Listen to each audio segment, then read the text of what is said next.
Hello my dear students, welcome to Byju's exam prep. Hope you guys are fine. So guys, in this session I'll be telling you the 10 rules of English important to clear verbal aptitude. Guys, generally when we solve questions of verbal aptitude, like fill in the blanks, put the correct options which is given in the questions. So basically what happens, आप words को fit करके देखते हो कि कौन सा word सही बैठ रहा है. Okay, or when you have the spotting error questions, you try to do it. But the main thing is you are not very clear with the subject verb agreement part and you tend to make mistakes. ठीक है, तो इसीलिए today I will be telling you the 10 rules जो कि बहुत common है, very common, and n number of questions has been asked in the examinations, not only in GATE but in other competitive examinations also. तो ये 10 rules पे सबसे ज्यादा questions पूछे गए and the reason for it is because students make mistake in these things. Okay, so what are the rules that I'll be telling you, और उसके साथ ही I'll take an example also so that you have a better understanding how to deal with such type of questions. Okay, so why do wait? Let's start the session quickly. But before that, if you are new to our channel and if you don't know about me, you can go to my profile and you can join my Telegram group for further upcoming classes, PDFs and upcoming schedules. Okay, now let's start it. Firstly, the rule number 1. Now, what is mentioned to you?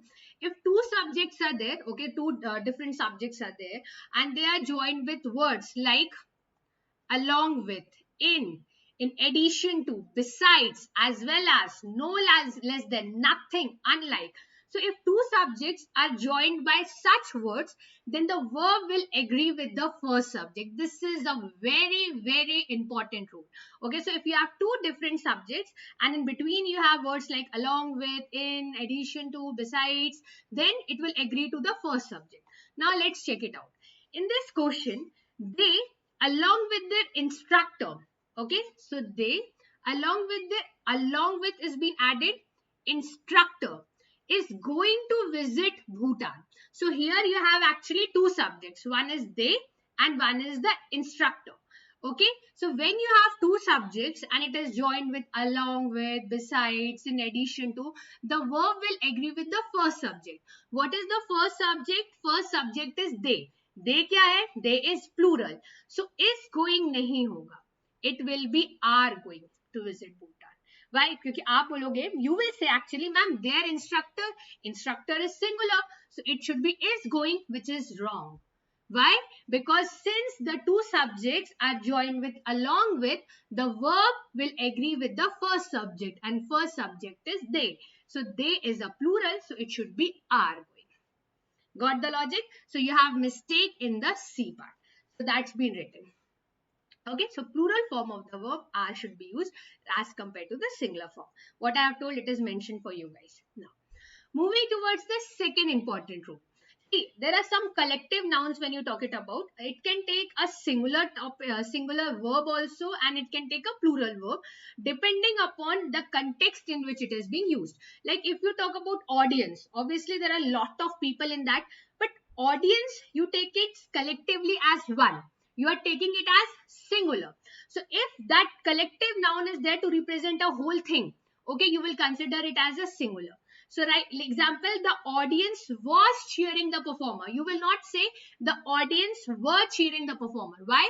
Because audience is a collective which you took it as a whole as single. Okay, so the audience was cheering for the performer. Got this? Now, check it out, this one. The audience were becoming resistive as they waited for the performance to begin. Again, same thing.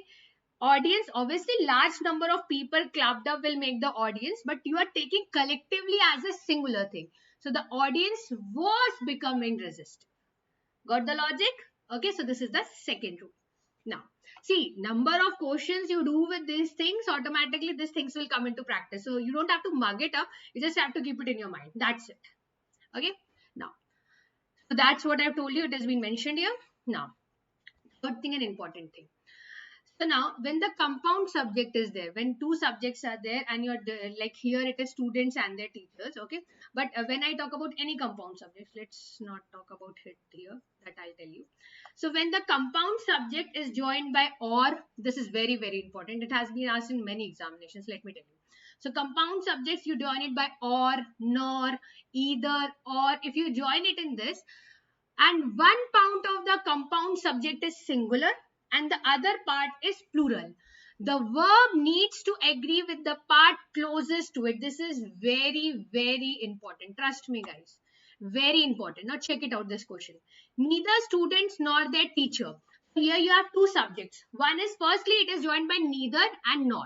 It can be either or also. It can be anything. When you are joining it and two subjects are there, one is students and one is teacher.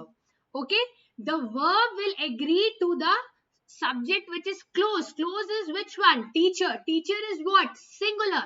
So instead of are, what you will be using is. Okay, this is very, very important. I'm telling you, n number of examinations they have asked you.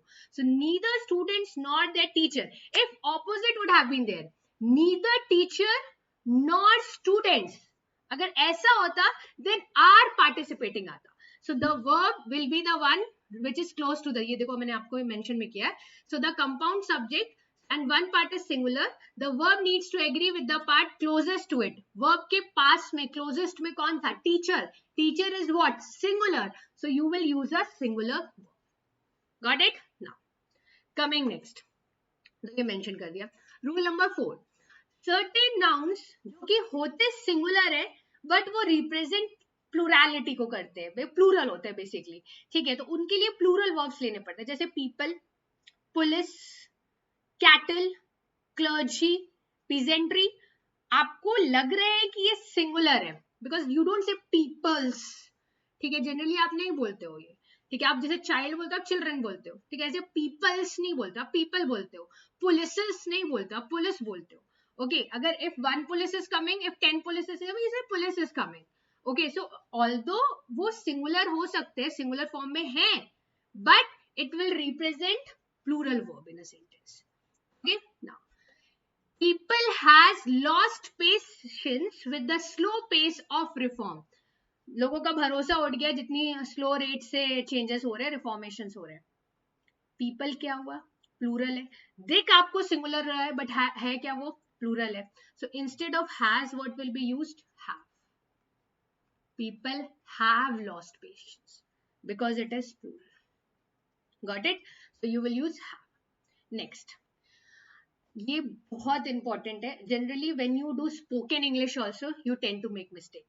The contraction don't जो है वो हमेशा plural subjects के साथ use होता है. Don't is used with plural subjects and doesn't is used with singular subjects. Remember that. Don't आप plural subjects के साथ यूज करते हो, doesn't you use it with singular subjects. ध्यान रखना. whenever you speak also make sure that you use doesn't with singular, don't with plural. Now check it out the example. She don't have any idea about the changes that were implemented. उसे कोई idea नहीं है जो changes हुए हैं और जो अभी एग्जीक्यूट हो गए, इम्प्लीमेंट हो गए. मैंने अभी क्या बोला आपको? अभी मैंने आपको बोला डोंट के साथ प्लूरल सब्जेक्ट्स लगते हैं, तो यहाँ पे she don't नहीं होगा. अगर आप when you talk about singular it has to be doesn't. She doesn't have any idea because she is singular. They होता like they don't have any idea तो सही होता. दे क्योंकि प्लूरल है. ठीक है, when it is plural you use don't, when it is singular you use doesn't. क्योंकि in the question it is saying she, तो आपको डजंट लगाना है. So A part contains the error. Got it? Next part, ये तो मैंने आपको explain कर दिया. Now rule number 6. Each, everyone, every, someone, nobody, one. ये इसमें आपको ध्यान रखना है कि आप singular verb, singular pronoun use करो. Singular adjective, singular noun, singular pronoun ही यूज करना है. चाहे ईच आए, एवरी, लाइक ईच एवरीवन आता है तो जनरली आपको लगता है कि ईच स्टूडेंट हैव कम बोलते हो आप, क्योंकि आपके दिमाग में होता है हर एक स्टूडेंट की बात हो रही है. तो जब हर एक स्टूडेंट की बात हो रही है तो उसको सिंगुलर ट्रीट करो ना. आपको लगता है हर एक स्टूडेंट है तो मतलब बहुत सारे स्टूडेंट्स है, बहुत सारे स्टूडेंट्स है मतलब प्लूरल है, तो आपको प्लूरल वर्ब लगाना पड़ेगा. गलत. जब वो each, every, every one of you, ठीक है, तो जब वो ईच एवरी की बात कर रहा है तो मेक श्योर कि आप सिंगुलर यूज करो, क्योंकि वो हर एक की बात कर रहा है. It is talking about singular. So each student has come. Got that? Has come. अब देखो, every curious child want to rip open a toy. इसमें क्या सही है? Every curious child क्या सही है?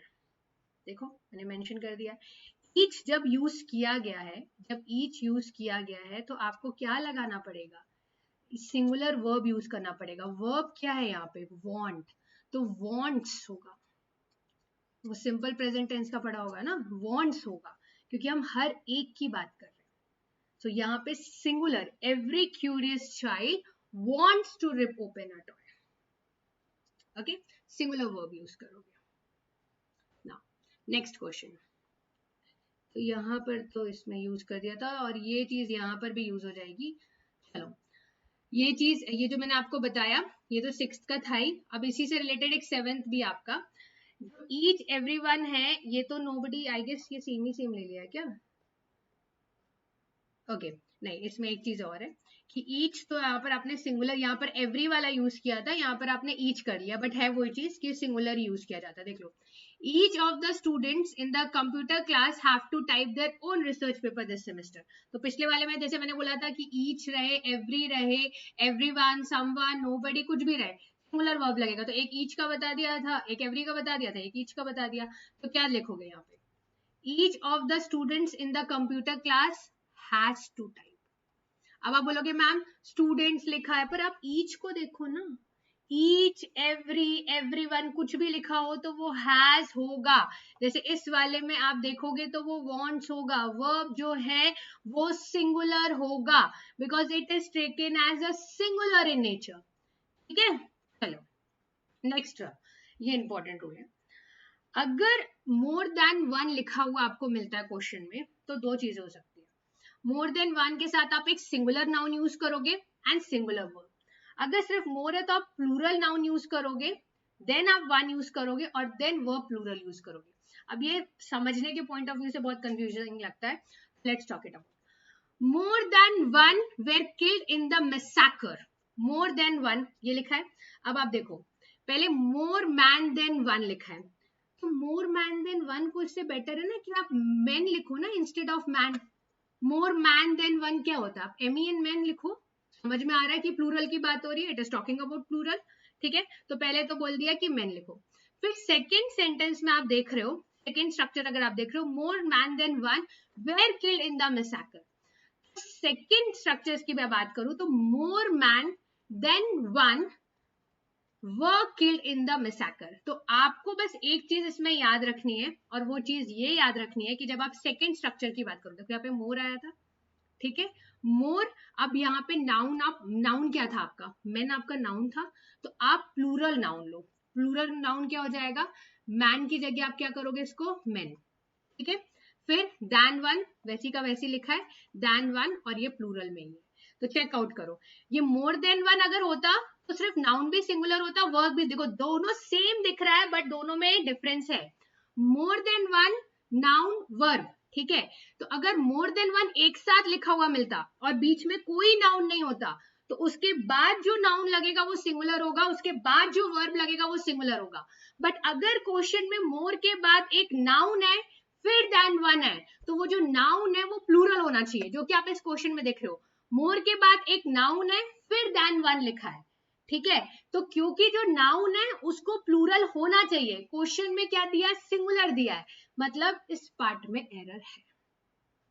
ठीक है, अगर मान लो इस क्वेश्चन में मोर मेन देन वन, ये MEN मैन लिखा होता और यहां पर वॉस लिखा होता, तो फिर सेकेंड पार्ट में गलती हो जाती, क्योंकि मोर के बाद अगर नाउन प्लूरल है फिर देन वन है, तो जो वर्ब है वो प्लूरल होना चाहिए। तो यहाँ पे तो वर्ब प्लूरल दिया था, ठीक है, तो ये ध्यान रखना।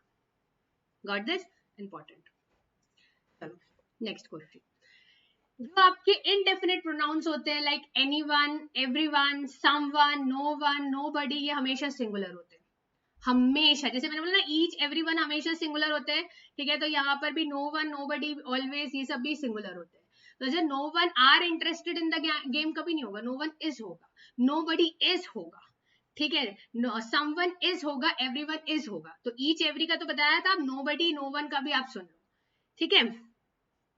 तो इसलिए, क्योंकि अब नो वन नोबडी क्यों यूज करते हैं, हम प्रॉपरली बता नहीं पा रहे हैं, एब्सेंस है कोई चीजों की, कुछ थिंग्स की। तो अब देख लो, no one were present when I entered the hall. No one क्या है? सिंगुलर है, तो उसके साथ जो वर्ब लग रहा है वो क्या होना चाहिए? सिंगुलर होना चाहिए। तो वेयर की जगह क्या लिखोगे, was. No one was present होना चाहिए था। Got it. चलो, अब हाँ मानती हूँ कि एक बार साथ में इतने सारे न्यूमेरिकल्स मतलब इतने सारे रूल्स पढ़ोगे तो कंफ्यूजन होगा। सॉल्व क्वेश्चंस, तो ये चीजें एग्जीक्यूट होगी। जैसे नो वन वाला बहुत कॉमन है, ईच एवरी वाला बहुत कॉमन है, फिर मैंने आपको बोला था नीदर नॉर से जोड़ोगे तो verb agrees with the subject closest to it. ये ऐसे क्वेश्चंस है जो हर साल कोई ना कोई एग्जाम्स में आपसे पूछ के आपको फंसाता है, ठीक है। तो उन रूल्स को तो बहुत ध्यान से रखना। अब एक इंपॉर्टेंट रूल है जिसमें हम मैक्सिमम लोग कंफ्यूज होते हैं, मैनी आ, ठीक है। जब भी हम मैनी आ की बात करते हो, जैसे जब हमने एक वर्ड सुन लिया मैनी, तो हमारे दिमाग में ऑटोमेटिकली दिमाग में लग जाता है कि यार ये प्लूरल होगा, प्लूरल होगा। गलत। जब मैं मैनी आ बोल रही हूं तो बेसिकली ये सिंगुलर के जैसे ट्रीट होता है, ठीक है। अब देखो ये सिंगुलर है और ये सिंगुलर नाउन अपने साथ, सिंगुलर नाउन है और ये सिंगुलर वर्ब अपने साथ लेता है। देखो, many a student are frustrated because of unemployment, बेरोजगारी के कारण बहुत सारे स्टूडेंट्स फ्रस्ट्रेटेड है। आर नहीं होगा, many a को आप एक सिंगुलर ट्रीट करोगे और जो वर्ड है वो भी सिंगुलर हो। हाँ, अगर सिर्फ many होता तो वो प्लूरल हो जाता, बट many के साथ अगर आ लगाइए, बचपन में पढ़ा था, बचपन मतलब 7th 8th में, और ये वाला तो मुझे आज तक याद है, क्योंकि पता नहीं क्यों, जैसे मैंने बोला वो नीदर नॉर वाला, ईच एवरीवन वाला और ये many a वाला, ये 3-4 है जो मैं लाइफ में कभी नहीं भूल सकती, because maximum times they have asked questions. Okay, so many a student is frustrated होगा, इस वर्ड निकल कर आएगा। Got it, understood. तो ये चीज आपको ध्यान में रखना, आप उसको सिंगुलर की तरह नाउन को ट्रीट करोगे और सिंगुलर वर्ब लोगे। Got this? So these are the 10 rules. Try to solve questions of subject verb agreement. Obviously एक बार में 10 questions थोड़ा tough, 10 rules tough हो जाता है, but अगर आप उसको execute करोगे then it will be there in your head. Okay, so that's all for today guys, and last, if you haven't subscribed our channel, kindly do so. And अगर आप चाहते हो मैं किसी और टॉपिक पे वीडियो बनाऊं, then kindly comment in the comment section and I'll meet you in the next video. Thank you everybody.